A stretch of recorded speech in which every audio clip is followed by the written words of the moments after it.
Abra a sua Bíblia no último livro da Bíblia, revelação do nosso Senhor Jesus Cristo, o livro do Apocalipse.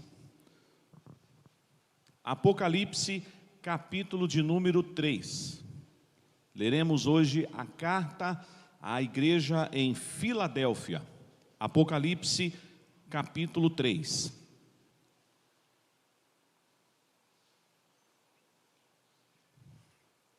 Ao longo da mensagem, eu os convidarei a lermos outros textos para complementar aquilo que Deus falará conosco nesta passagem. Apocalipse capítulo 3, versos 7 até o versículo de número 13. Juntos, vamos ler, igreja? Ao anjo da igreja em Filadélfia escreve: estas coisas diz o santo, o verdadeiro, aquele que tem a chave de Davi, que abre e ninguém fechará, e que fecha e ninguém abrirá. Conheço as tuas obras, eis que tenho posto diante de ti uma porta aberta, a qual ninguém pode fechar, que tens pouca força, entretanto guardaste a minha palavra e não negaste o meu nome. Eis farei que alguns dos que são da sinagoga de Satanás, desses que a si mesmos se declaram judeus e não são, mas mentem, eis que os farei vir e prostrar-se aos teus pés e conhecer que eu te amei, porque guardaste a minha palavra da minha perseverança. Também eu te guardarei da hora da provação, que há de vir sobre o mundo inteiro, para experimentar os que habitam sobre a terra. Venho sem demora, conserva o que tens, para que ninguém tome a tua coroa. Ao vencedor faloei coluna no santuário do meu Deus, e daí jamais sairá. Gravarei também sobre ele o nome do meu Deus, o nome da cidade do meu Deus, a nova Jerusalém que desce do céu, vinda da parte do meu Deus, e o meu novo nome. Quem tem ouvidos, ouça o que o Espírito diz às igrejas. Amém. Vamos orar mais uma vez. Senhor Deus, toda honra e toda glória seja dada a Ti. Até esse momento nós expressamos nas leituras que fizemos, nas orações, no hino que entoamos ao Senhor e nos cânticos espirituais, a nossa gratidão, a nossa adoração, o culto que o Senhor colocou em nosso coração, o desejo pela mediação do Teu Filho para nesta noite prestarmos a Ti. Mas agora, Pai, nós carecemos de ouvir a Tua voz, nós carecemos de ouvir a instrução da Tua palavra, e nós queremos continuar Te adorando, Senhor, cultuando ao Senhor agora, ouvindo a exposição da Tua palavra. Ilumina-nos com o Teu Santo Espírito. Abençoe aqueles que também acompanham esta transmissão, onde eles estiverem agora, que eles também sejam tocados pela Tua palavra, através da iluminação do Teu Santo Espírito. Nós oramos em nome de Jesus. Amém. Se Deus enviasse uma carta hoje para a Igreja Presbiteriana Jardim Verônia, qual seria o conteúdo dela?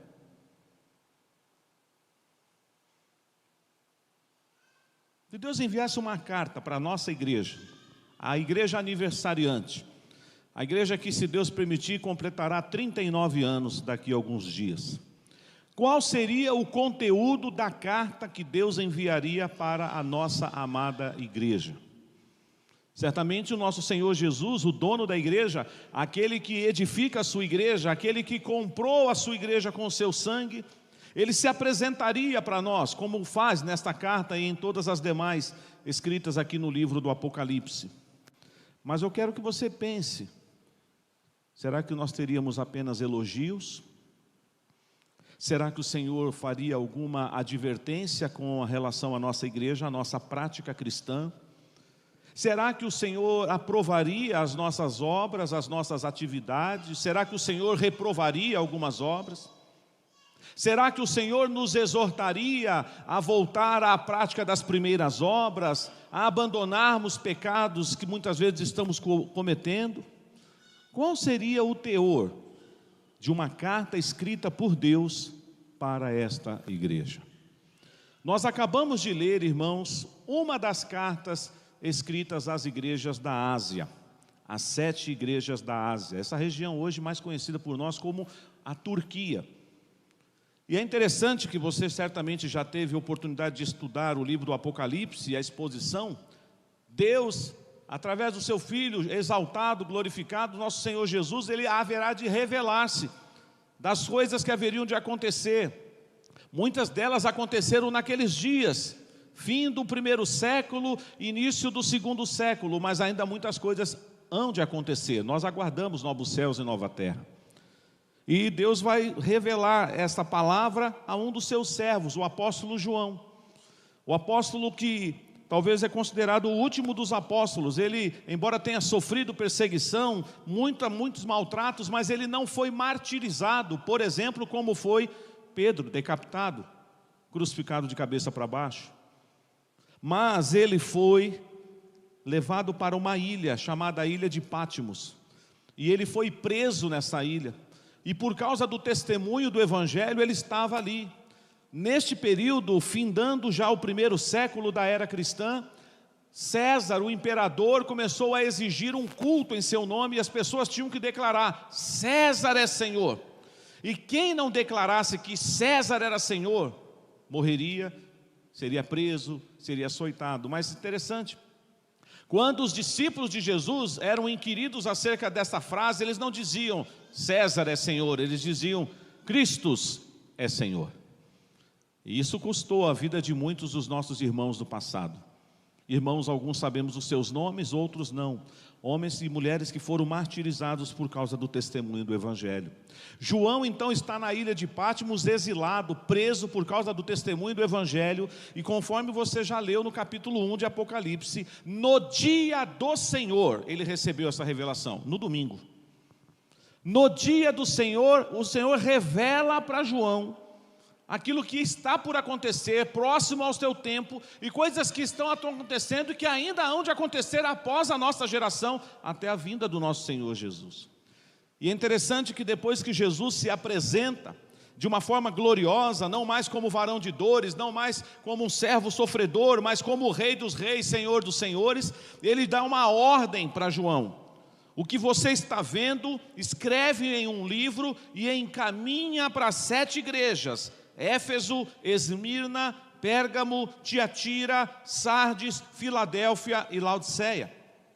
Nós sabemos, irmãos, que dessas 7 igrejas, apenas 2 não serão censuradas por Jesus.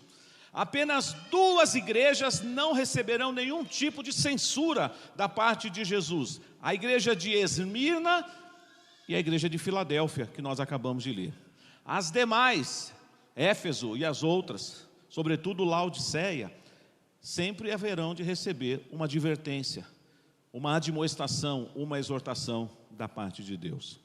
Há muitas interpretações sobre o que estas cartas têm a nos ensinar hoje, mas aquela que certamente é a que mais estamos acostumados e confirmamos, e eu pelo menos assim aprendi e assim ensino, é que estas cartas, elas foram escritas não para uma única época, mas a soma de todas essas cartas, os ensinamentos escritos nessas 7 cartas, deveriam ser lidas em todas as igrejas, e elas também devem ser lidas na nossa igreja. Em todas as épocas, em todos os tempos da vida da igreja, estas cartas têm lições, melhor dizendo, para nos ensinar. Mas nessa noite nós vamos trabalhar um pouco a carta à igreja de Filadélfia. É interessante, irmãos, que esta igreja, e o nome Filadélfia aqui, nos faz lembrar amor fraternal. Essa igreja já no seu nome, essa cidade, melhor dizendo, essa cidade ela trocou várias vezes o nome. O primeiro que vai dar esse nome para homenagear o seu irmão, Átalo II, diz que ele tinha um irmão que ele o amava tanto que ele falou: Filadélfia, eu vou chamar meu irmão de Filadélfia, essa cidade, para homenagear o meu irmão. A cidade do amor fraternal.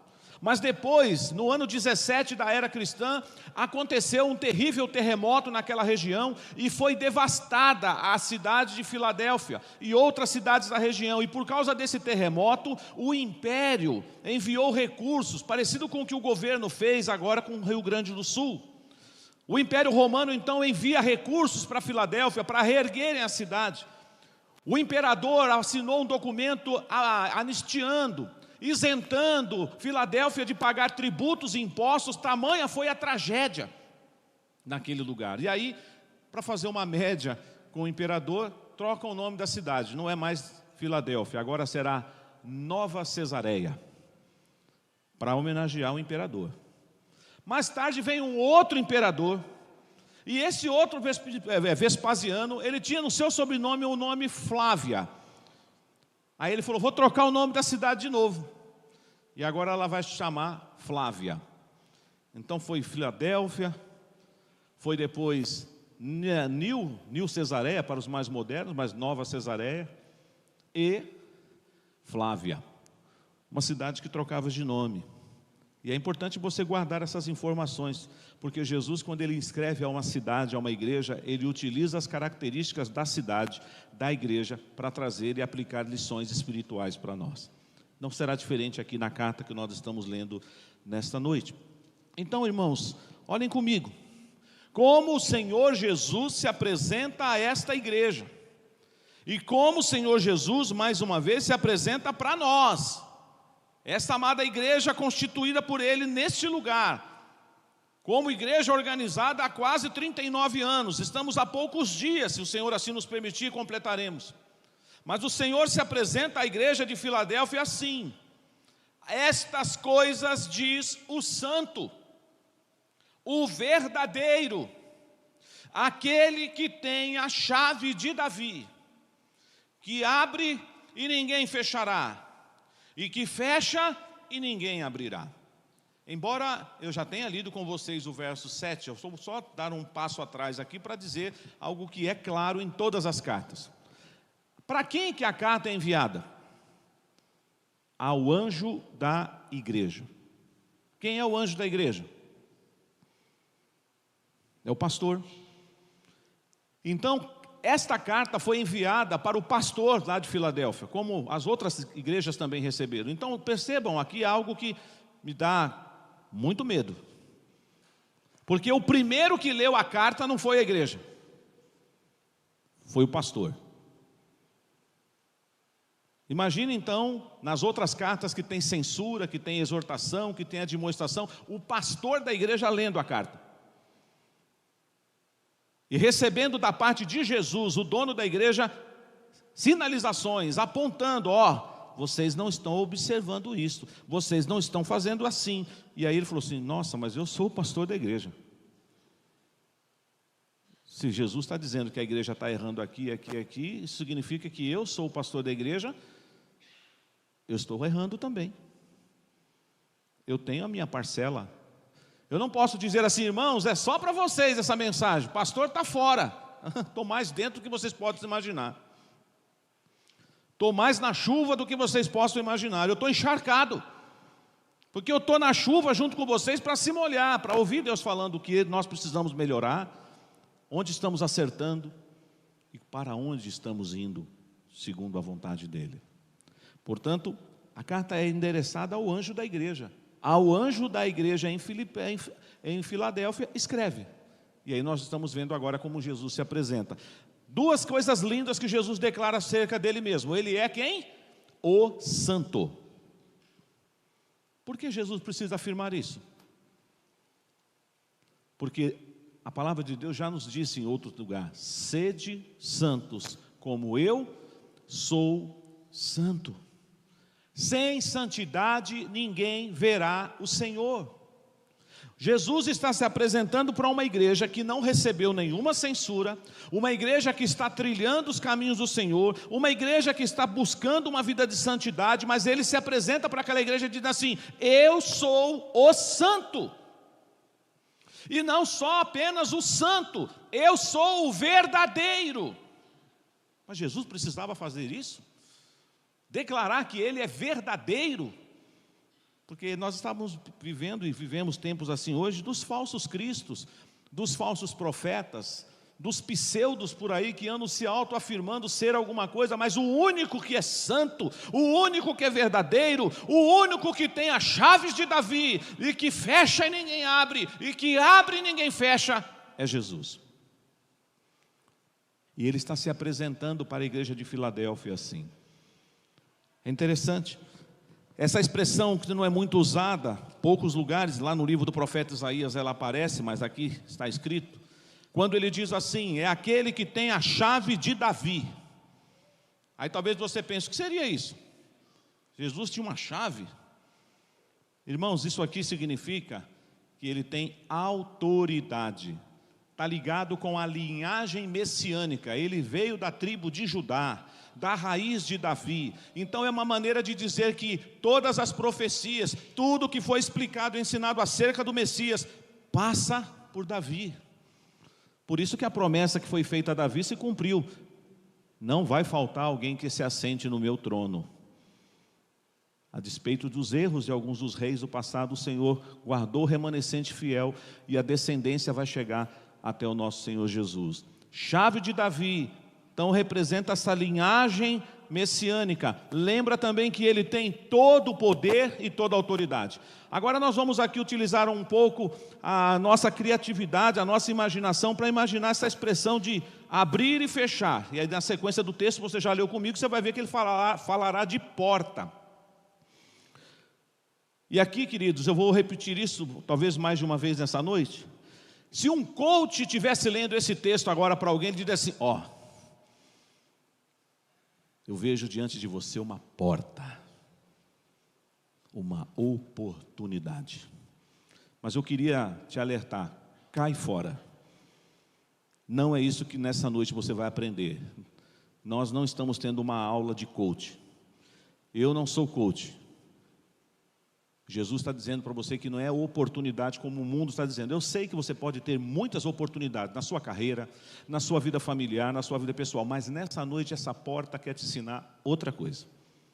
E só para a gente entender que ele tem todo o poder mesmo, e quando ele fecha, ninguém abre, e quando ele abre, ninguém fecha, vamos só lembrar um pedacinho da história lá no início.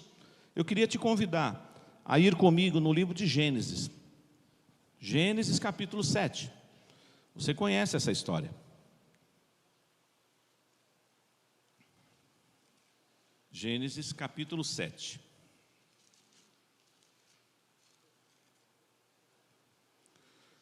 Eu vou ler os versos 15 e 16. Só acompanhe, por favor, não precisam ler comigo. Gênesis 7, 15 e 16. O que está acontecendo aqui? O contexto aqui é o que mesmo? O dilúvio. Deus tinha dado uma ordem para Noé construir uma arca. Chegou o dia do dilúvio. E Deus então ordena para Noé, entre na arca, você e sua família. E é para entrar também todo mundo, todos os animais que ele pediu para separar. Olha o que a palavra de Deus diz. De toda a carne em que havia fôlego de vida, entraram de 2 em 2 para Noé na arca. Eram macho e fêmea os que entraram de toda a carne, como Deus lhe havia ordenado. Agora eu quero que a igreja leia comigo. E o Senhor fechou a porta após ele. Mais uma vez. E o Senhor fechou a porta após ele. Quem é que abriu a porta da arca quando acabou o dilúvio? Quando a arca estacionou lá no Monte Ararat, depois as águas secarem, depois de nascerem vegetação, depois de soltar lá a ave, ela voltar, e aí as águas estavam... Porque não foi assim, 40 dias, 40 noites, depois terminou tudo, demorou. O mesmo que fechou a porta da arca, foi o mesmo que abriu. Porque Deus fecha, e quando Deus fecha, ninguém abre. Talvez seja uma imaginação muito forte da minha parte, mas tentem imaginar as pessoas que deram risada de Noé, as pessoas que zombaram de Noé. Esse homem está louco, nunca choveu, que está fazendo um barco deste tamanho e está dizendo que vai chover. Ele pregou por mais de 100 anos uma mensagem de salvação, dizendo, olha, Deus vai destruir esse lugar, Deus vai mandar chuva, Deus vai mandar o dilúvio, e as pessoas escarneciam deles. Jesus diz isso no seu evangelho, assim como foi nos dias de Noé, muitos estarão se casando, se divertindo, brincando, e não vão perceber o fim, não vão perceber quando a porta da graça fechar. porque ela vai fechar. Hoje ela está aberta, mas a porta da salvação ela vai fechar. E quem é que vai fechar? Eu? Você? O dono da igreja é que vai fechar a porta. E quando ele fecha, você pode ficar lá.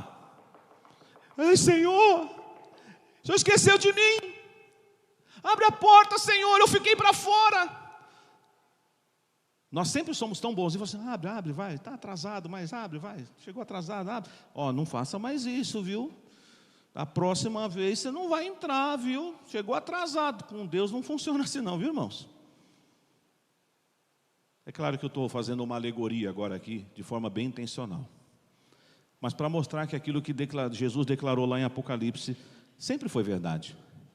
Quando Deus fecha uma porta, ninguém abre. Mas quando Ele abre, ninguém fecha.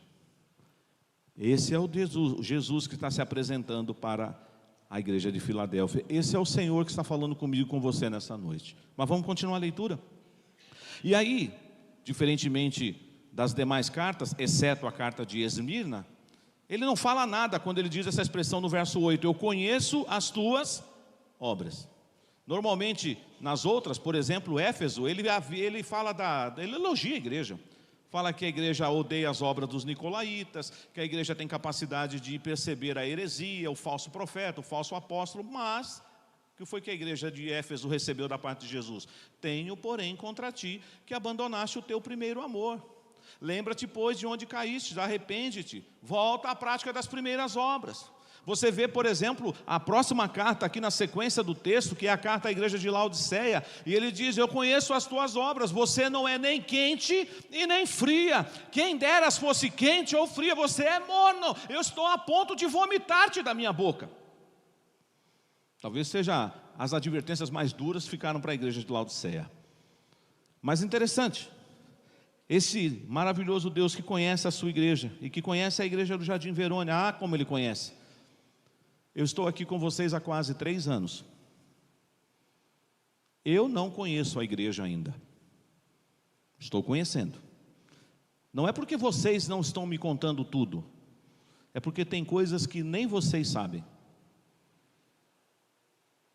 Nem vocês sabem. Mas Deus sabe. Porque Ele é o dono da igreja. Essa igreja tem dono. E o dono da igreja é o nosso Senhor Jesus. Ele conhece as nossas obras. E de forma muito pessoal agora, Ele conhece as suas obras. Você que está sentado aqui nessa noite, Ele me conhece, Ele te conhece. Em todos os sentidos que você possa imaginar. Mas Ele volta para essa igreja que não tem nenhuma censura e diz assim, eis que tenho posto diante de ti uma porta aberta. De novo, porta, pastor? Ele já falou que quando Ele fecha, ninguém abre. Que quando Ele abre, ninguém fecha. Mas agora é outra porta. É isso mesmo. A palavra porta aqui agora vai nos levar a pensar em 2 coisas que Deus fez por nós. A porta da salvação e a porta da evangelização. Deus está falando para aquela igreja, eu tenho colocado diante de você uma porta aberta. Deus está dando essa oportunidade para a igreja. Agora você pode usar a palavra oportunidade. Não tem nada a ver com coach. E o que é que Deus está falando para essa igreja? Ninguém poderá fechar essa porta. Não é o que o Senhor Jesus diz? Que as portas do inferno não prevalecerão contra ela. Você certamente que gosta um pouco de história da igreja já deve ter lido. Quantas vezes já tentaram fechar a igreja? Eu não estou falando só de uma igreja física como a nossa. Calar o povo de Deus, silenciar o povo de Deus. Os nossos irmãos do passado diziam que à medida em que tombavam os gigantes da fé, os missionários, as missionárias, o seu sangue que caía no chão, eram como que sementes para o nascimento de novos irmãos, novas irmãs. Tentaram calar a igreja, queimaram em praças públicas os seus livros, e fogueiras foram alimentadas com bíblias. Homens foram arrastados. O pastor da igreja de Esmirna, o pastor Policarpo, com quase 90 anos de idade, ele foi colocado dentro de uma fogueira e ele foi queimado na frente da igreja que ele era pastor. Os homens até tiveram em conta que ele era de ancião, um velhinho. Falou assim: ô Policarpo, eu não quero fazer isso. Basta o senhor negar Jesus. Nega Jesus e o senhor pode ir para casa. Mas o pastor Policarpo disse o quê? Há mais de 80 anos eu sirvo a esse meu Deus e Ele nunca me desamparou, Ele nunca me abandonou. Não é agora que eu vou negá-lo. Se é a fogueira que me espera, podem me colocar na fogueira. E segundo a história, o que eles dizem é que enquanto ele tinha vida ainda, as chamas queimando o corpo daquele velho pastor, ele dizia no meio das chamas: sejam fiéis até a morte, e vocês vão receber a coroa da vida. Nós somos assim? Estamos prontos para morrer com Jesus? Viver por Jesus já está difícil, tem gente que não está conseguindo nem viver por Jesus. Agora só estou te perguntando se você está pronto para morrer por Ele, com Ele, pela causa do Evangelho. Há uma porta aberta, e aí, claro, vamos comigo no Evangelho segundo João. João capítulo 14. Perdão, João capítulo 10.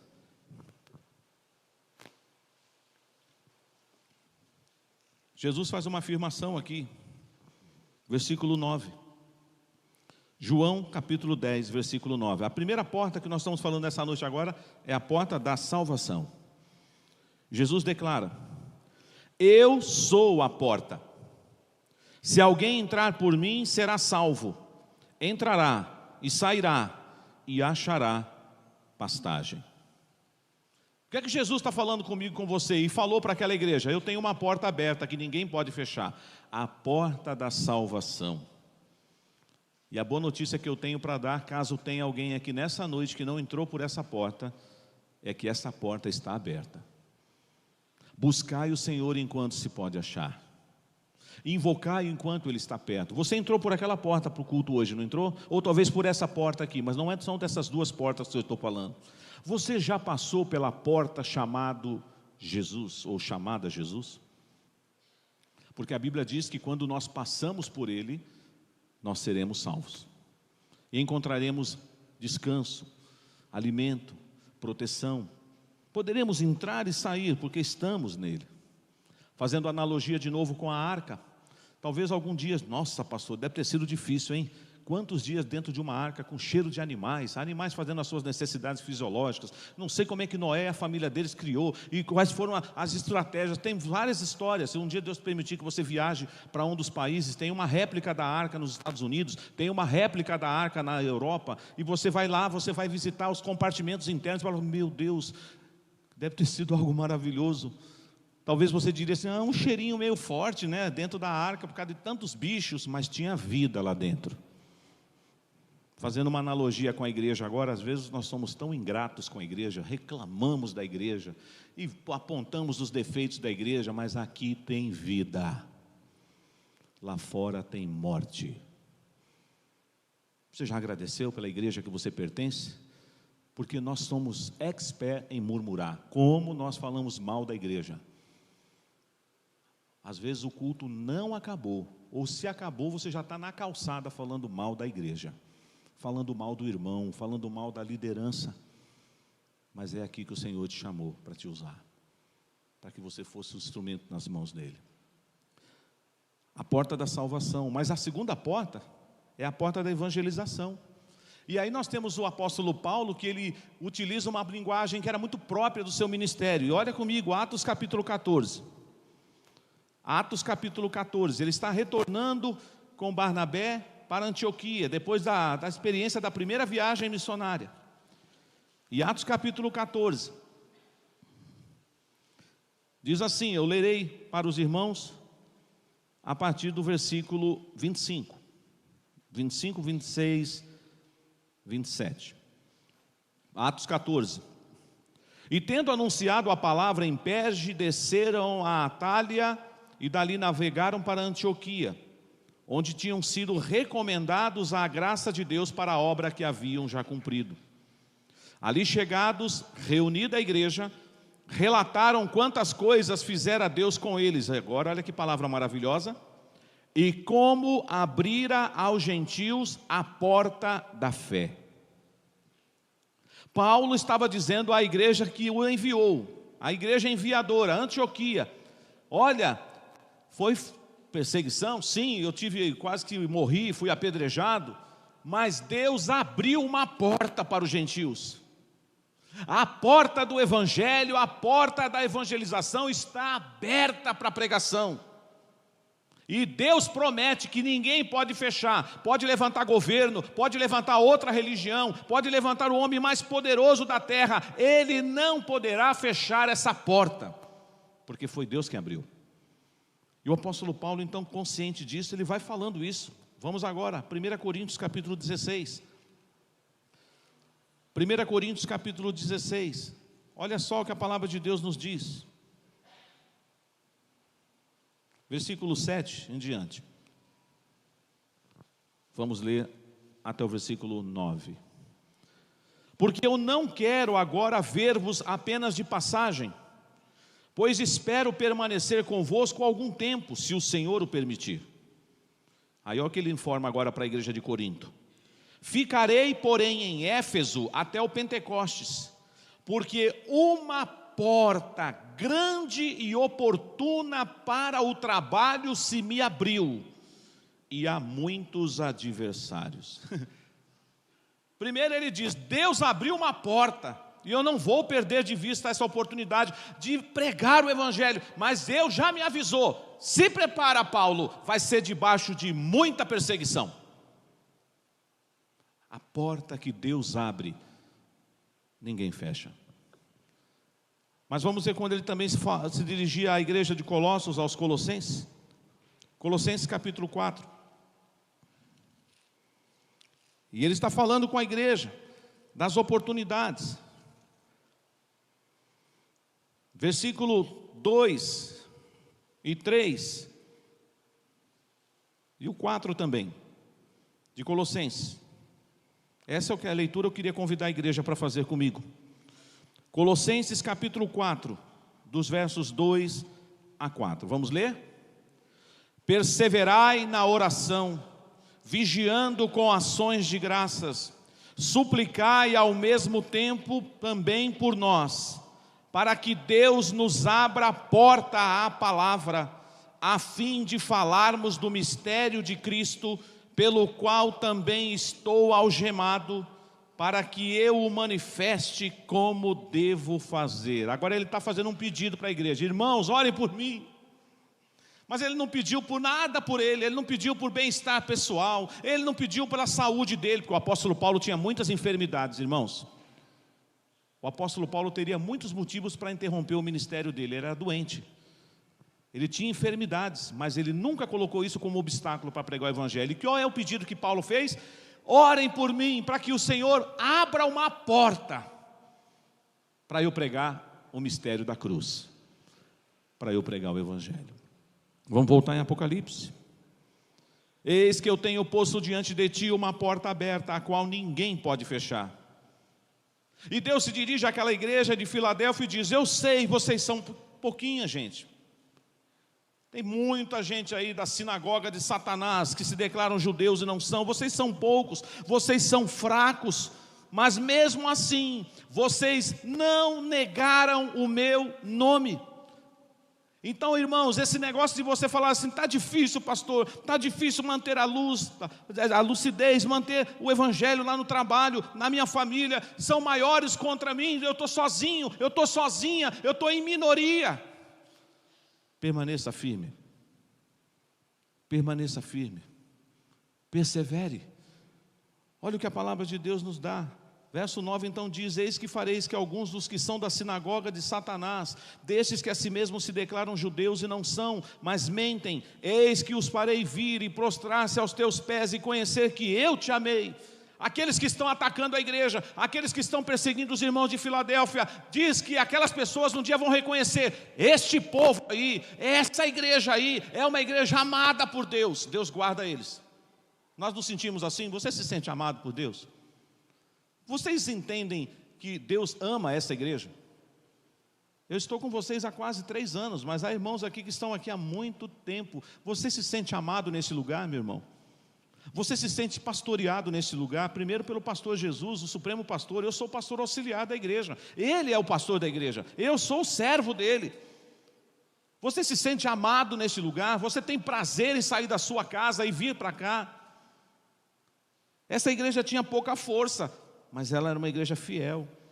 Versículo 10, então, porque guardastes a palavra da minha perseverança, também eu te guardarei. E aí ele está preparando a igreja. Naquela época, irmãos, final do primeiro século, a igreja ainda seria muito perseguida. Muita coisa vai acontecer ainda. Mas isso também serve para nós hoje. Nós ainda estamos assim, céu de brigadeiro, né? Não tem nenhuma nuvem pesada, nenhuma turbulência no horizonte. Mas igreja, não se acomodem pensando que vai ser assim até o fim. Todos aqueles que querem viver piedosamente serão perseguidos. Não tem outro caminho. Ah, pastor, mas não precisa ser assim tão dramático. Não sou eu que estou falando, é a palavra. E Deus está dizendo o que para aquela igreja e para nós nessa noite? Eu vou te guardar da hora da provação que há de vir sobre o mundo inteiro. Para fazer o quê?